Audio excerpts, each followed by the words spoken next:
On va continuer notre exploration du monde de la maintenance et des différentes facettes dont je vous ai parlé ce matin. On va aujourd'hui maintenant parler précisément du refit des méga yachts, avec notamment Rivera Yachting Network et un certain nombre d'acteurs. On va afficher les intervenants. Dans les coulisses du refit des méga yachts, c'est Fabien Arnoux, qui est le directeur du cluster Rivera Yachting Network, qui va en parler. Il va rejoindre la scène. Il est accompagné de Selma Boukaoud, qui est assistant manager yachting et refit de Notec, et Xavier Nedjam, qui est Sales and Marketing Director de Notec également. Installez-vous, madame, messieurs, et on peut les applaudir. On a parlé de MCO, bien évidemment, parce qu'on est à Toulon, de maintien en condition opérationnelle, parce qu'on est à Toulon, et parce qu'on est à Toulon et en région sud, on doit parler de yachting et de grande plaisance également, parce que la maintenance de ces bateaux requiert également une grande expérience et un grand savoir-faire. Très concrètement, donc Fabien, pour introduire le sujet, de quoi s'agit-il quand on parle de refit? On parle de maintenance, très clairement. Alors, c'est vrai que le yachting, c'est un univers méconnu, au regard de ce qu'on est capable de faire ici dans le sud de la France et même à l'échelle de la planète, puisqu'on est, si on fait un focus, on est très présent et très compétitif.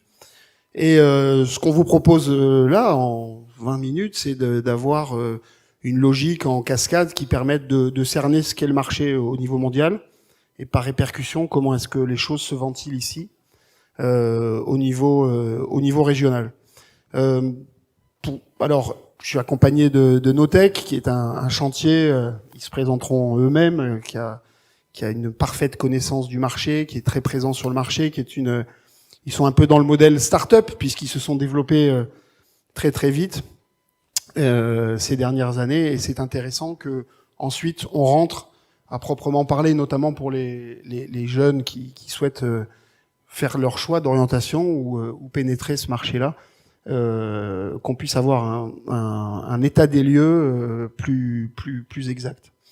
À l'échelle de la planète, après je passerai peut-être la parole à Selma, il y a 6000 yachts de plus de 30 mètres. On en capte pas mal en région sud. Ce qu'il y a d'assez encourageant sur ce marché-là, c'est que on constate que les riches, en tous les cas les plus riches, qui peuvent s'offrir ce genre d'outils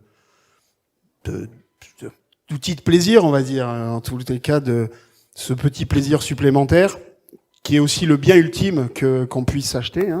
C'est-à-dire qu'il n'y a pas l'équivalent en termes de coût, il n'y a pas l'équivalent dans une villa ou dans un appartement, ou même dans un avion, un jet privé, c'est le bien ultime.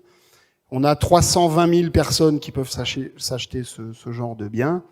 Et il y a 3200 armateurs de plus de 30 mètres. Alors les statistiques de Selma ratissent un peu plus large, effectivement. Et parce que le yacht commence à 24 mètres avec un équipage professionnel à bord. Selma, ou peut-être ou Xavier, un petit point global sur le marché, quoi tu connais bien. Donc le point global sera plutôt Selma qui a des chiffres beaucoup plus précis que les miens. Et moi, je vais commencer tout d'abord par présenter Notec et me présenter. Donc, je suis Xavier Nedjam, le directeur commercial et marketing de la société Notec. Je suis rentré dans le yachting il y a une vingtaine d'années, ce qui m'a permis de voir l'évolution de cette industrie. Donc, Notec, il faut savoir, c'est le premier chantier naval à avoir amené un yacht en refit à Marseille, à l'époque. C'était en 79. Voilà. Plus près du micro. Oui, en 1979. Donc le refit dans ce bassin a commencé à cette période-là. Donc Notec était basé sur le site de Marseille et nous avons par la suite bougé sur le site de La Ciotat qui proposait des installations plus modernes et on va dire un panel de sous-traitants et autres aussi connus que celui de Marseille. On a un film, en régie, on a un petit film, on va regarder justement en image, et vous pouvez continuer à commenter, Xavier, bien évidemment, parce que là, on va bien voir, ce qu'est Notec très concrètement. Allez-y, je vous laisse poursuivre votre présentation, justement, parce que... Donc, voilà le site de La Ciotat, où nous retrouvons donc toutes les différentes plateformes. La plateforme 2000 tonnes, la plateforme 4000 tonnes, la plateforme 640 tonnes, 300 tonnes. Voilà, ce qui nous permet de lever à peu près, on va dire tout type de bateau et toute longueur de bateau. Voilà. Allant, on va dire de 20 mètres à 140 mètres et plus. Voilà. Nous avons aussi un bassin de dry dock,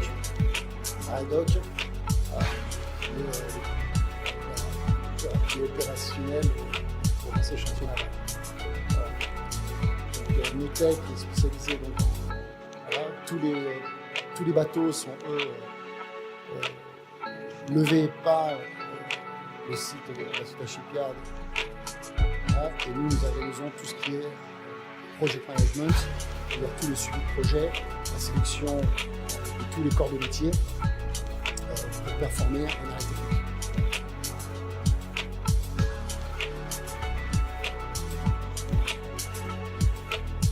Alors, ouais, on voit quand même la taille des unités. C'est assez impressionnant.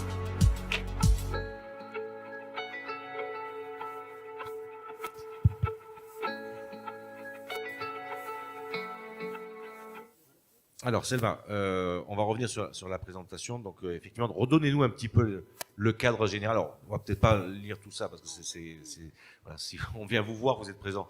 Mais par contre, ce qui serait intéressant, c'est effectivement qu'on comprenne le champ de l'activité. Donc, Xavier a expliqué, donc cette capacité à mobiliser différents corps de métier, ça passe par quoi? Alors, juste une petite précision avant de passer la parole à Selma. C'est avoir un focus sur ce qu'on est capable de faire en région. Parce que eux, ils vont s'intégrer là-dedans. C'est-à-dire que la région, elle a cet atout d'attirer les bateaux pour la navigation. Et un atout technique majeur, c'est de pouvoir les traiter en période d'hivernage. Une période d'hivernage qui est de plus en plus longue et sur lesquelles les bateaux sont traités dans différents chantiers, dont chez Notec. Je profite de cette remarque-là parce qu'aujourd'hui, le marché devient très concurrentiel et la concurrence n'est plus seulement européenne. Elle est mondiale sur ces marchés-là, c'est ça? Voilà, alors ils en parleront. Oui, effectivement, les bateaux bougent beaucoup, puisque c'est un marché assez de saison. Donc les bateaux sont beaucoup ici en été, et puis par la suite en hiver, ils partent de l'autre côté de l'Atlantique pour faire leur charter. Donc effectivement, on a un marché hyper concurrentiel, avec les États-Unis notamment, mais aussi sur les pays limitrophes de la France, à savoir l'Espagne et l'Italie. Avec des nouveaux entrants aussi, on a parlé des Émirats arabes qui se lancent dans ce secteur-là, Alors c'est vrai qu'il y a une tendance à une diversification de destinations à terme. On peut penser que la mer Rouge puisse devenir une destination concurrente un peu aux Caraïbes, et une post-saison vers la Turquie, la Grèce, qui nous permet de prolonger la saison en Méditerranée, mais qui fera à terme qu'on peut imaginer qu'il y ait 4 destinations, avec donc pour le refit un impératif d'entretenir ces bateaux de plus en plus prégnant, parce que c'est des bateaux qui navigueront nécessairement de plus en plus longtemps, et sur lesquels il faudra, à la manière dont travaillent nos textes, se structurer. En région sud, l'an dernier, en 2024, c'est 609 bateaux de plus de 30 mètres qui ont été mis à sec et entretenus pour un marché pour les chantiers qui s'articule beaucoup autour de la sous-traitance, mais des chantiers qui ont réalisé 250 millions d'euros de chiffre d'affaires. Donc on est sur une réelle dynamique. 609, c'est énorme, et Selma vous donnera les chiffres à l'échelle du monde pour vous rendre compte que, effectivement, on a notre place, et on a notre place parmi les majors au niveau de la planète. Et comme tu le disais, ce sont des bateaux qui sont très mobiles, et par essence, la concurrence est d'autant plus rude que ces bateaux, demain, en fonction de la qualité de travail, du montant du devis, vont pouvoir choisir d'autres escales techniques que les nôtres. Mais on a cette force, et Xavier le disait, d'avoir des outils très sophistiqués pour pouvoir mettre toute taille de bateau à sec, toute taille de bateau, quelle que soit la taille du yacht, sur notre littoral entre Marseille et Toulon, on va dire. Alors justement, et cette capacité aussi il faudrait lui passer un micro, cette capacité de mobiliser des savoir-faire locaux, répondre à tous les besoins, c'est l'expertise Notec. Oui, exactement. Donc Notec est un acteur intégré du refit haut de gamme. On est présent à La Ciotat, la Seine, Bordeaux, mais aussi aux Caraïbes. Les infrastructures vont aussi jusqu'à 4300 tonnes. Les expertises sont centrées beaucoup sur la propulsion, la mécanique, l'électricité, la peinture, la métallurgie et l'ingénierie. Les interventions vont des yachts de 30 à 140 mètres. Donc les opportunités pour Notech ont une accélération. En ce moment, c'est vrai qu'on a une accélération du refit qui est considérable. On a une hausse de la motorisation, mise en conformité aussi, croissance du refit haut de gamme, développement des services techniques premium. Donc dans le contexte mondial, je vais vous montrer. Donc c'est vrai, on va passer aussi à la croissance de Notech. Le chiffre d'affaires Notech en 2024 était à 15 millions d'investissements, et c'est vrai qu'on est passé cette année à 27 millions. Donc une très grosse hausse. Ouais.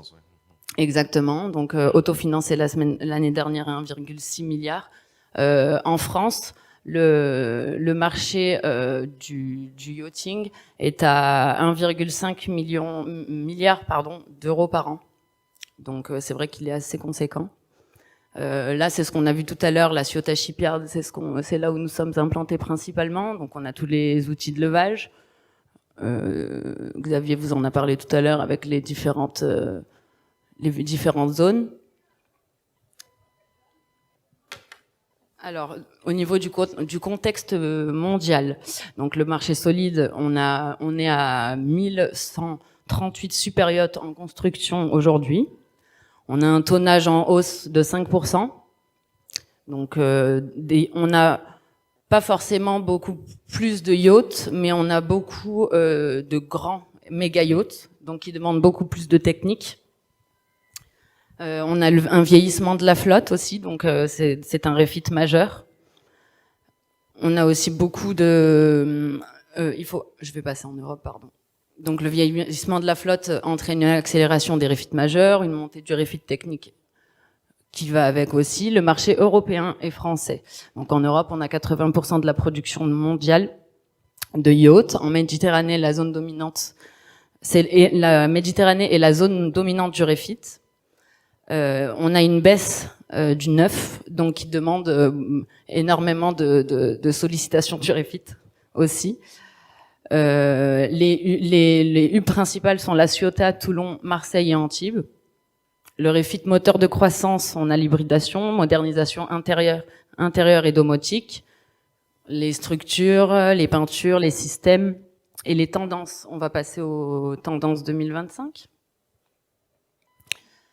Ça, je viens de vous en parler. Du coup, on est à 6174 super yachts de plus de 30 mètres. Donc 5259 motor yachts et 915 voiliers.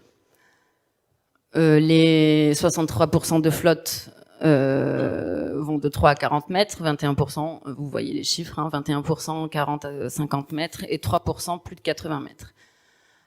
Sur la production annuelle, on est en moyenne dans les 5 dernières années, on est à 184 yachts construits par an, donc la valeur annuelle est de 4,5 milliards d'euros. Effectivement, voilà, la taille du marché, je vous en prie. Oui. Donc le refit mondial est à 2200 visites de chantier en 2024 au plus de 30 mètres, donc ça c'est les super et méga yachts. Donc là on a le top pays du refit. Les États-Unis sont en tête du coup avec 29 chantiers, suivi de l'Espagne, l'Italie, la Turquie, les Pays-Bas et la France avec 13 chantiers.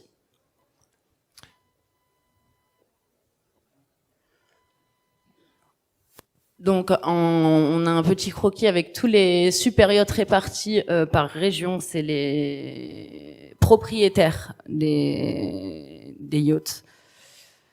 Donc, c'est vrai que majoritairement, les plus gros propriétaires sont les Américains.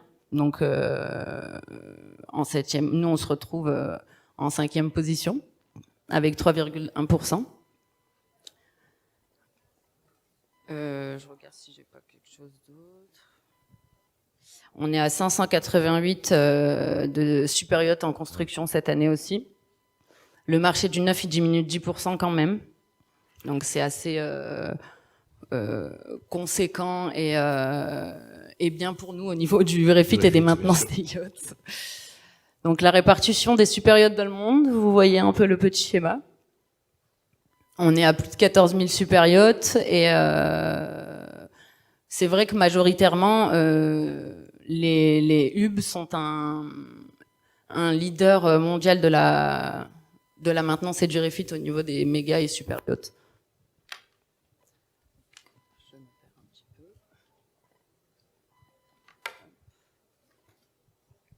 Alors, on va peut-être juste...